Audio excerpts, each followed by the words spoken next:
არაფერი არ არის მდგრადი დედამიწაზე, უნდა დაინგრეს, იმიტომ რომ ენტროპია მას ხინგრევა, დაინგრევა. და ის სასწაული და საოცრება ის არის, რომ უცნაურობა რომ რა ხელმა შექმნა, რომ ამდენი ხანი გაუძლო ენტროპიას. ხო, რა მასალა ეგ, როგორ შეიქმნა, როგორ აშენდა უზარმაზარი ეს გიზესა ხეობსისა და პირამიდები ჯოსერის, მაგრამ ისეც ენტროპიას ექვემდებარება და დროთა ვითარებაში აღიგვება პირისაგან მიწისა ისევე, როგორც პირველი სურათები ჩვენ არაფერი არ აქვს სამოთხის შესახებ. სად იყო, როგორ იყო ის სოდომ გომორი, ბაბილონის ისე რო ეძებენ, არადა იყო, მაგრამ დედამიწამ შეიცვალა ფორმა, ყველაფერი შიდაქანი გადაადგილდა და აღიგავა პირისაგან მიწისა, ჩვენ ვეღარ პოულობთ. ეს შეგნებულად არის გაკეთებული, ღმერთი ამას აკეთებს, რომ რწმენაზე ჩამოკიდებული დატოვოს ადამიანი. და უნდა გჯეროდეს მაგისი, რომ ესე იყო და არა ის, რომ აი მუზეუმად შეეძლო ექცია სამოთხის ბაღი და ადამი მაგალითად ყოფილიყო და ყოფილიყო უკვდავი და ყველასთვის მოეყო გაცილებით იოლი იქნებოდა ღმერთს ყველაფერი შეუძლია, რომ ადამი არ მომკვდარიყო და დღევანდელი პირობებშიდაც ადამი ცოცხალი ყოფილიყო, თქვათ დღიდან გაჩენისა დღემდე და მას ჩაეტარებილა, თქვათ გადაგებები. დაუჯერებდა კაცობრიობა? თორე მაგ საშუალებებს ღმერთი როგორ არ გააკეთებდა?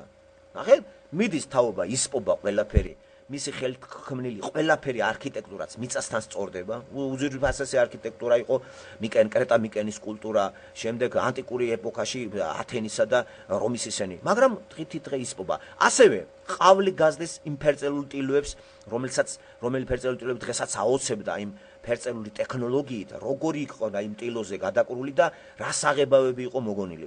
ეგეც ხუნდება და ეგეც სპობა და მუდმივი რესტავრაციისა და იმის ქვეშ იმყოფებიან. გავა 100-200 წელი და ესეც გაქრება. და დავდავიწყებას მიეცემა ესა და ანალებში თუ შემორჩება ეს და ვიღაცა მე აი იყო ეს ლეონარდო და ვინჩი, მიქელანჯელო. გაქრება ესენიც, ხო? იმიტომ რომ არაფერია მზის ქვეშ ახალი. გვეუბნება ეკლესიასთან. ამ წუთის სოფელში ესია.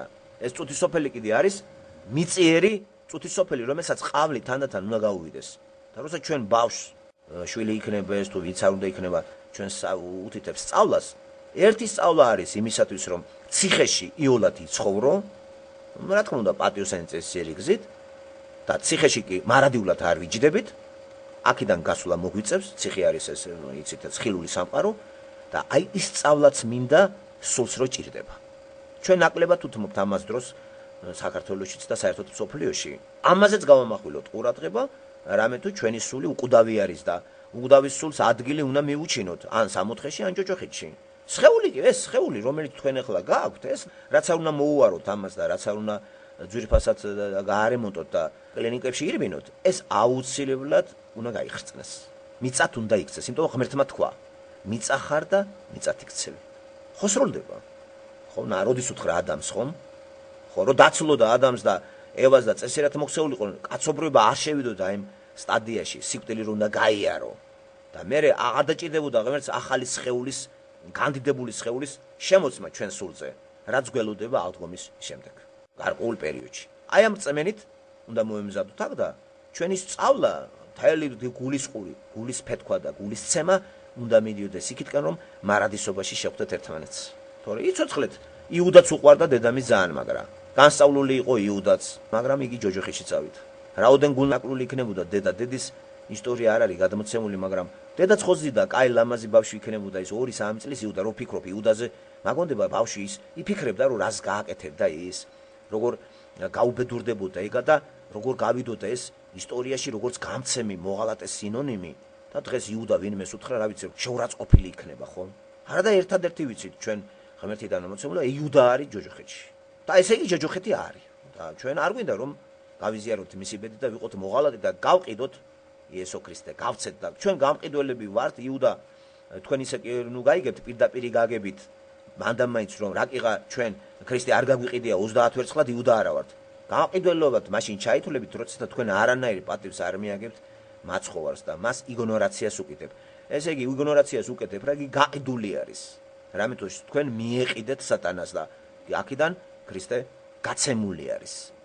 და იუდა ამიტომ იცახის სინონიმი არის იმ ურწმუნო გამყიდველი ადამიანისა, რომელიც უარყოფს იესო ქრისტეს როგორც უფლის უფალსა და მხსნელს პიროვნებისას.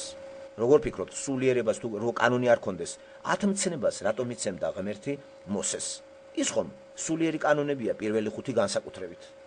დანარჩენი 5 საზოგადოების მარეგულირებელი კანონები არის. ის ხომ კანონები არის, ღმერთიდან ბოძებული, წოდებული, იმიტომ რომ ღმერთმა შექმნა სამყარო და მან დაუდო საფუძველი ფიზიკის კანონს, ქიმიის კანონს და იცი რა კანონი კარგად ურთიერთობ ამ ფიზიკურ კატეგორიებთან.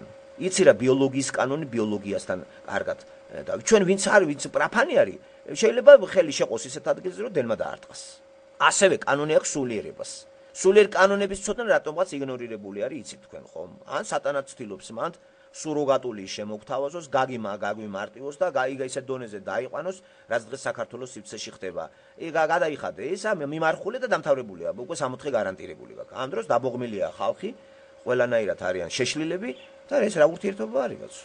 სულის დაღუპვა სწავლა თუ ემსახურება, აქ შეიძლება კარგად იქნები, მაგრამ რა თმიდა თუ სული დააღუპე, ხო? რამდენი იგავს იყვება იესო ქრისტე ამ თემაზე, როდესაც მასთან მიდიან ლუკა მახარებელი მოგვითხრობს გახსოვთ ეგ იგავები ძალიან კარგად არის მიმობნეული ლუკა მახარებელთან იგავები ძალიან დიდი დოზით მათესთან, ამ ორთან უფრო ბევრია ვიდრე იოანესთან, თუმცა ერთად რო შევკრიბოთ, უკვე ის იგავები რაც არ მოიხსენება ლუკასთან, მოიხსენება იოანესთან. და ერთ-ერთი გახსოვთ არის ასეთი. დიდარი რომ მიდის, მერე მთელი სიმდიდრე რო დააგროვა კაცმა და ეხლა რაღა გინდა ჩემო სულო, აიცი რა, აგერ აავსე ბეღლები, ჭამე სვი, ყველაფერი შეგერგება.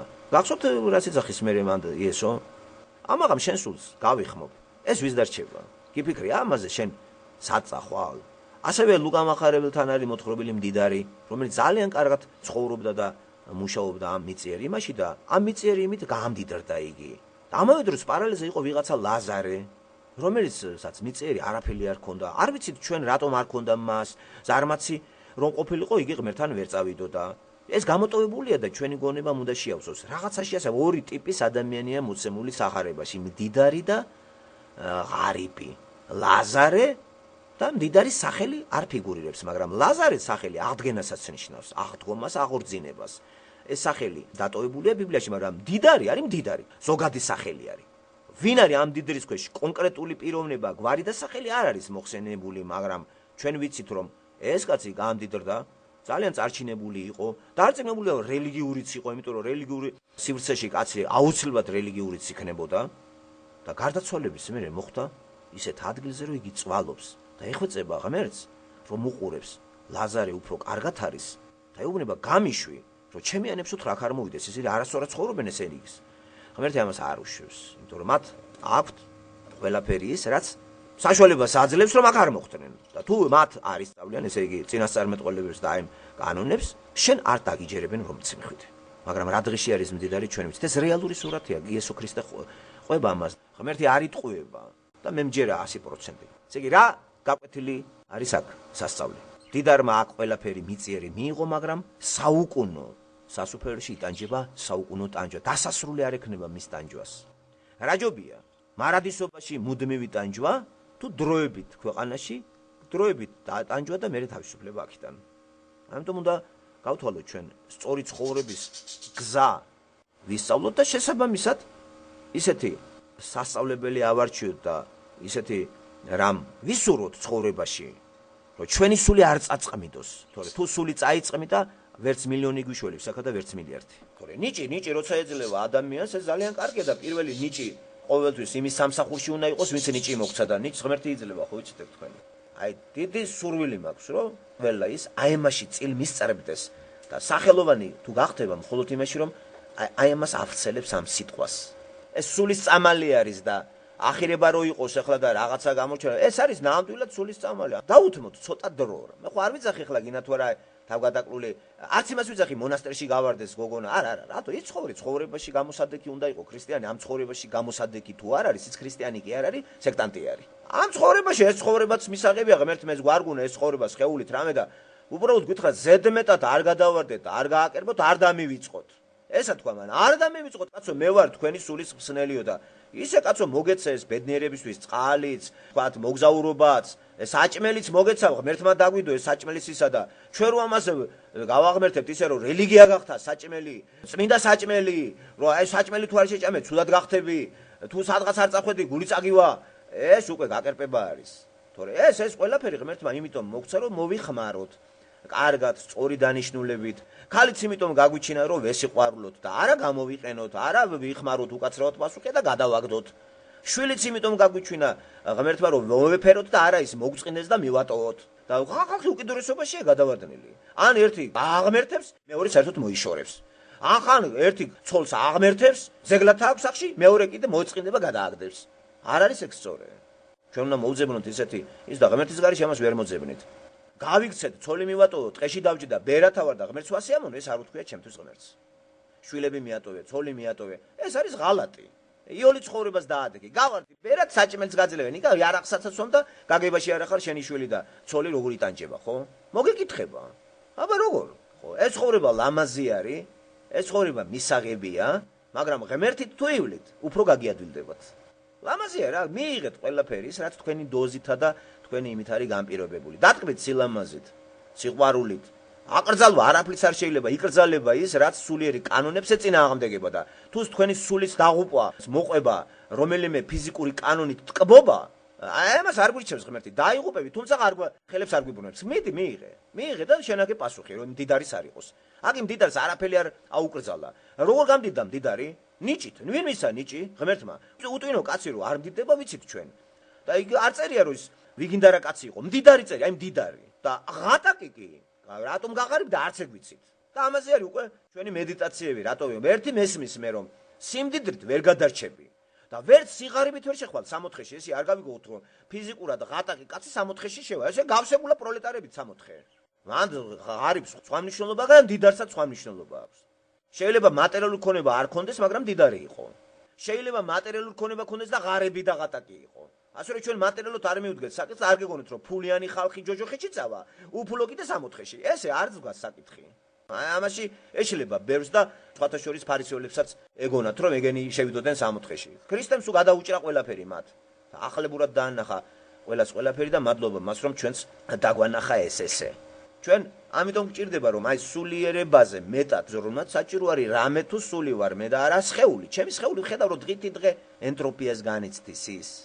დავხედავთ ეს სარკეში 25 წლის მერე რო ჩაიხედოთ, თქვენ თვითონს იცნობთ. შეიძლება ვერც იცნო. ჩვენ ყოველდღიური სარკესთან ურთიერთობად ისე შეევეჩვიეთ ყოველდღიურ ცვლილებას, რომ გონია რომ ჩვენ არ ვბერდებით.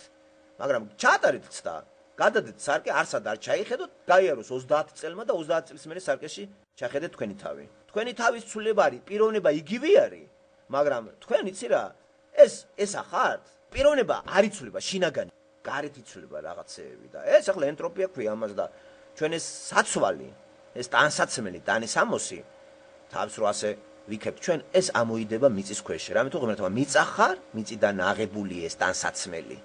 მიწიდან აღებულია, ხო? ადამახი. ეს მიწად იქცევა და მართლაც მიწად 25 წლის მერე საფლავში ეს მიწად არის, მტვერიდანაც არის. აი რა მოძრავებდა ამას ის სული არ ჩანს და რომელ სფეროში და რომენ განზომილებაში გადავიდა და აქვს თუ არა სულიერ სამყაროს სულიერი კანონები და არის თუ არა სულიერი სამყარო და სად არის ღმერთი თუ არა სულიერ სამყაროში და სად არის ეს სულიერ სადღაც შორს არის თუ აქვე არის და ვერ ვხედავ. აი საკითხები ხო თეოლოგიის საკითხები და ჩვენ ერთი ვიცით რომ ვერ ჩვენ ერთ დღეს ჩვენ შევაღებთ მაკარებს. გაიღებ ეს კარები. მით უმეტეს ამას ვერც ერთი კლინიკური რაღაცა მიღწევებით ვერ შევაჩერებთ. ყველა გააღებს ანკარებს და გავაიქით მარადისობაში. ჩვენ ახლა სასურველია ყველა ჩვენიანი, აი ყველა ვისაც ახლა მე აქ ვიცნობ და უსმენ და მისმეს, ერთი ბედნიერება იქვიხილო ყველა. მე მეგონა მარტო მოვდიოდი, ავიდე ზემოთ და სადღაც იქით ამხარ და ხმა მესმის. და ჩვენ გახარებული ვართ. აი ესევე გაგვიხარდება ჩვენ იქ რო შევალთ. სულ ყველა ჩვენიანი, შენც მოხვედი, შენც აქ ახარ და უკვე გაუგებრობა კი არ იქნება ჩვენი და კლასობრივი მტრობა და დაყოფა. არა, სრული თანხმობა იქნება, იმიტომ რომ ჩვენთან ჩვენ მამასთან ვიქნებით სამყაროს სულის ჩამდგმელთან და ყველა სხვა მამასთან უნდა დაბრუნება და მშობელთან, ხო? ჩვენი მშობელი ღმერთია და არა თქვათ კონკრეტული დედა და მამა. ჩემი მშობელი არის ის, ვინც სასიცოცხლო პირობები შექმნა ჩემი მოსვლისათვის. ჰაერი, ჟანგბადი, წყალი, საჭმელი შემიქმნა. ვინ არის ეს? დედაჩემს ეს არ შეგავუკეთებია და ვინც დედაჩემი გააჩინა. მისი საშუალებით შემოვედი მე, ცოდვაში ჩავისახე, ცოდვილი შემოვედი და არანაირად კაი ადამიანი არ დავიბადე. მე დავიბადე ცოდვილი, ცუდი, მისწრაფება ცუდისკენ, მისწრაფება ბოროტებისკენ. აი ესეთია ცოდვადაცემული ადამიანი. და ასეთ იბადება ყველა. ჩვენ მაგიტომ გვჭირდება გამომსყიდველი იესო ქრისტე და შობა კი იზეიმა ქართველმა თაყვანბალმა ბერებმა. აი ეს უნდა განმარტო იცი და დაბოღმილი და დაღურემილი ნუდადის ადამიანები ეკლესიაში. იმიტომ რომ მათ რწმენა არ აქვთ. და არ არის საჭირო ეს გვემა, ხატებთან ბუტბუტი, წმინდა ეკატერინე ვერაფერს ვერ გაგიკეთებთ თქვენ. რაც არ უნდა დაწეროთ, ეგ არის სისულელე. ეკატერინეს გულისთვის გაეკრა იესო ჯვარზე და ეკატერინე სწორედ იმიტომ აწამეს რომ იესო ქრისტე არ უარყო. და ამის გაღმერთება არასწორია, ეკატერინეზე ლოცვაც არასწორია. ჩვენ ეკატერინე ვისაც შეეწირა, აი ეს არის ჩვენი შუამავალი. ის არის ჩვენი ღვთელმთავარი, ის არის ჩვენი ლოცვის ობიექტი. ჩვენ იმასთან უნდა ვიკონტაქტოთ. და სატანა ყველაფერს აკეთებს, ოღონდ იესოსთან არ მიგიყვანოს და წმინდანების არმია არის კათოლიციზმში და მართლმადიდებლობაში. ყველას თავის წმინდანები ყავს. იესო ქრისტე არსად არ იხსენიება. მარტო ხანდაკებები და თელი ისენი. ესე არ არის მეგობრებო, ვიღაცა ტლუ ხანდაკებას მე ვერ დავუჩოქებ. ცოცხალი ღმერთის ღირსების წართმევა იქნება ის რომ რაღაცა სტანდარტული ფიტულების წინ დავდგე იქა ჯვარზე გაკრული დამჭრელებული კაცი. დღეს ხო ეგეთი სტანდარტული ისენია ხანდაკებები. ჩემთვის ღმერთი ცოცხალი არის და მუდმივად ჩემთან არის და მუდმივად ყველას უსმენს, ყველას უყურებს. ჩემი საუბარი ესმის მას და ჩემი ლოცვებიც მის მიმართ იქნება. თუ რაიმე მიჭირს ვეტყვის, თუ რაიმე მიხარია დავისწრებ. და ყოველთვის დავისწრებ მას. მარტო ორ დღეს არა, შობა 25 დეკემბერს დღე და რიცხვი არსად არ არის ცნობილი რომ მანდამენტს 25 დეკემბერს არის და ეგ არის ტყუილი. ეს პირობითი არის რა, რაღაცა გამოყოფილი რომ გახსოვდეს ეს. და ამის გაღმერთება დღის, კალენდარული დღის გაღმერთება იგივე კერპთაყვანისმცემლობაა. ამიტომ 25 დეკემბერი ჩემთვის არაფერს არ ნიშნავს. ჩემთვის ვიცი რომ შობა არის მოხდა ისტორიულ ერთ კონკრეტულ ადგილზე, მაგრამ არ არის მითითებული არც რიცხვი, არც თვე, არც საათი. ლუკა მახარებელი ყველაფერს დაწვრილებით აღმიწერს. ასევე ბიბლიაში დაწვრილებით არის საათები, დღეები და რიცხვები, ზოგიერთი მეფის გვარის სახელი და განწესება და აი ეს რატომ არ წერია, რატომ არ ჩაწერა სულიწმიდამ იესო ქრისტეს დაბადება და იმიტომ რომ არ გაეღმერთებინათ დღე, რაც ჩვევიათ ადამიანების კალენდრებისა და დღეების გაღმერთება და პიროვნებების. დააკვირდეთ, სამყარო არის გაყოფილი. ორჯერ რიცხვები 25 დეკემბერი ზოგი ძველი თაღრიცხვს, ზოგი ახალი თაღრიცხვს, თელი სამყარო აქაც გაუგებრობა არის. და რაოდენ სასაცილო მდგომარეობაში იგდებენ თავს. იცით ეს როდის მოხდა? დღე და ვინ შემოიღო ეს? ეს ესე იგი წარმართობიდან შემოვიდა ეგა და სახელმწიფო იმაში რო ავიდა ეს დონეზე ეკლესია და სახელმწიფო რელიგიად გამოცხადა, მერე მოწესრიგება დაიწყო რიტუალების შემოწმება და სახელმწიფოს დაჭიდა ხალხის მართვისათვის. რელიგიას გამსაზღვრელი როლი აქვს საზოგადოებაში მართვისათვის და ყოველთვის იდგა სახელმწიფო პოლიტიკური მოღვაწეების მხარდამხარ. აი რას აუჯანყდნენ რეფორმატორები და ძალიან სისხლიანი არის ეს გზა კათოლიკური ეკლესიის ისტორია, ასევე მართლმადიდებლობის გახსოვთ რა გააკეთა მართლმადიდებელმა მღვდელმა 9 იანვარს, მღვდელი გაპონის ცნობილი სახელით არის ცნობილი. რას აკეთებდნენ მართლმადიდებელი მღვდლები საქართველოში ბატონყმობის დროს? ეს ყველაფერი აღწერილია. ესე იგი, აწყობდათ იმას სახელმწიფო დონეზე კონსტანტინეს დროს აიყვანეს ესა და დაიწყეს მაგის რაღაცა რეგისტრირება და კონტროლირება. და ქრისტიანობა ეგ არ არის მეგობრებო. როგორ შეიძლება ქრისტე გააკონტროლოთ? პირიქით ის გვაკონტროლებს ჩვენ. ამიტომ დღესასწაულებიც აწყობს, ამან მიიღო ბიზნეს ხასიათი და დანიშნულება და დღეს, როგორც არასდროს, ეს გამოყენებული არის სავაჭრო დღეთ. იყიდე, გაყიდე და 1 წლის ბიუჯეტი შედის იმაში. ბიზნესმენებს პირდაპირ აწყობთ ეგ, რომლებიც გადაწყვეტილი არიან მთავრობასთან. ვისმის კითხვა, რა კავშირია ეს იესო ქრისტესთან? ვინ მოიგონა ეს? არანაირად სულიწმიდამ.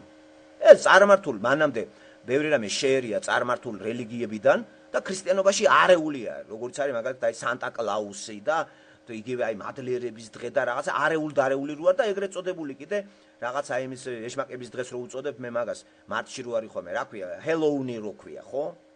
ესეც თავიდან ქრისტიანულ დამახინჯდა და ეს ფორმა შეიძინა. და რიცხვები ახლა 25 დეკემბერი, ამის აღდგომის ეს დღე, სასაცილოა პირდაპირ. ქრისტე აღმდგარი არის და აღმდგარ მოუჩა დამთავრდა. და შობა კიდე სახარებაში მოწოდებული რიცხვს რო დიდი მნიშვნელობა ქონოდა, ამას ღმერთი როგორ დამიკარგავდა. რიცხვი თუ წმინდა არის, ეს როგორ დამალა სულიწმიდამ. იმიტომ რომ მეწმინდა რა აღნიშნო დღე, რიცხვი, საათი, მაგრამ ეს იცით რატომ არ არის ფიქსირებული? აი ამ დროულ სივრცეში დროს არ აქვს მარადიული ხასიათი. ეს ცვალებადია და დღეს 25 დეკემბერი 1000 წლის მერე 25 დეკემბერი არ იქნება. მერე იქ დაბადებული ავსტრალიაში სიცხიარი, იქ ზამთარია, მე მაინტერესებს წლის რომელი მონაკვეთში და სასაათო სარტყელებით იცით როგორ განსხვავებულია. და ეს აბდაუბდებს იწევდა. ამიტომ ამაზე სული წმინდამ გაჩერება არჩია. თავარი ეს კი არ არის ახარებაში. თავარი ის არის რომ შობა იყო, როდის იყო? კონკრეტული რიცხვი დღე, საათი მისაღებია ხო, რომ ჩაიწეროს. არ არის ეს, არ ფიქსირდება. მაგრამ საუკუნე მოცემულია. თვით დაბადებაზეც კი რამდენი რაღაცაა, ხო? ფიზიკური დაბადებაზეც კი ზუსტი თარიღი არ არის მოცემული, მიახლოებითი არის და აქაც ასრთა სხვადასხვაობა არის. ზამთარი იყო, გაზაფხული იყო. ზოგი ზამთარში ხდება ამ ამბავს. ასე რომ ეს იმდენად მნიშვნელოვანი არ არის, როგორი მნიშვნელობაც ენიჭება დღეს მსოფლიოში და ეს დაუკავშირეს უკვე სახელმწიფო ბიზნეს, დასვენებები, ორკვირიანი დასვენებები, მთავრობა ჭენაობს, ხო, ერთწლიანი თუ ერთვიანი და ახალი წლები საქართველოში, უკვე ეს ცინიზმი არის რა. რა ამბავია, ძველით ახალი წელი, ახლით ახალი წელი, რესტორანი, პური ჭამა და დგება და მიდიან. არაფერი პარლამენტის ესე განთავისუფლებული ხელფასები მიდის და გაუბედურებული ხალხი ჩათრეული ამაში. ეს აწყობდა სახელმწიფოს და დაიღლიევა. რაც აწყობს სახელმწიფოს, იმას აიყვანს სახელმწიფო რანგის იმაში, სტატუსს მიანიჭებს და უქმე დღითაც გამოაცხადებს. არაფერი ქრისტიანობასთან ამას არ ესაქმება. ქრისტიანობა ეს არის ქრისტეს უფლად მიღება და შენი მობრუნება, გაცოცხლება. თუ ეს არ მოხდა, კიდე რიცხვებით იდღესასწაულეთ და კიდე დღეებით. არაფერი არ შეიცვლება. აგი არც იცვლება არაფერი. ყოველ წელიწადს აღნიშნავდა საქართველოს შობას, მაგრამ რამე ცვლილება არის. ისევ გამოვა, ისეთი ვიგინდა არ არჩება, ისევ ძალიან ეგოისტი არის, მოჭაჭყანი არის, დაბოღმილი არის. არაფერი მას არ ეხება. კიდაც 10 მეტრიანი სანთელი დააჭერდე, კიდე ხატი ჩამოაკიდა, საერთოდ ხატით აუშენე სახლი. ის არ იცვლება. ქრისტიანობა კი არის თვისებრივი სასიცოცხლო რელიგია. თუ არ გამოიცვალა ადამიანი რამე ეშველება?